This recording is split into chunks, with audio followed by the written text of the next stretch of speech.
Hey everyone, welcome back to Corporate Decoder. Today we're diving into INVO Fertility's latest filing, and let me tell you, it's a bit of a fertility dance of warrants and stock deals. It's like they're trying to fertilize their stock price with financial engineering.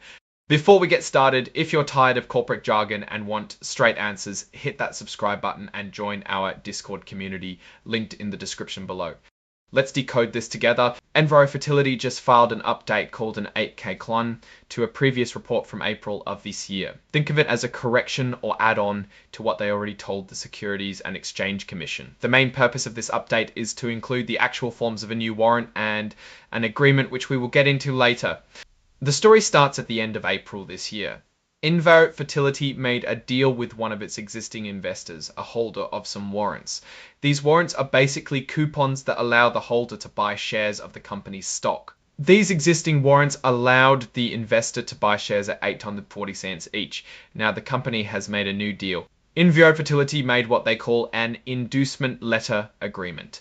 Basically, they gave the investor a sweet deal to get them to exercise their old warrants early. The investor agreed to use their warrants to buy almost 500,000 shares of INVO Fertility stock, but at a much lower price of $1.61. In exchange, INVO Fertility is giving the investor new warrants that let them buy even more shares, around 700,000, at that same lower price of 1.61 cent per share. These new warrants become available after a shareholder vote, which we will discuss in a bit. INVO Fertility has to file some paperwork to allow the investor to resell these shares they might buy using the new warrants. They have a month after getting shareholder approval to file the paperwork, and then a couple of months to get it approved by the SEC. The company agreed that for 30 days they wouldn't issue any more stock or announce plans to, with some exceptions. Furthermore, for a year they can't do any tricky deals where the price of the stock affects the price of new shares being issued. They call these deals variable rate transactions. INVO Fertility agreed to hold a shareholder meeting to get approval for issuing these new warrants. They have to hold the meeting within 90 days. The company's board is recommending that shareholders approve it, and they must solicit shareholder support for the proposal in their proxy materials, and their proxy holders must vote in favor of it. If they don't get approval the first time, they have to keep trying every 90 days. This deal could dilute the value of other existing agreements, like some convertible bonds and preferred stock that INVO Fertility has already issued.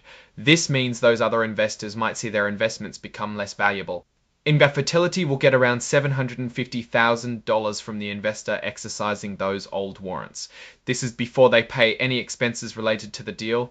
The company is selling these new warrants without registering them with the SEC. They're relying on some exceptions that allow them to do this without all the usual paperwork. If you want to see the exact details of these new warrants and the agreement, you can find them attached to this report as exhibits.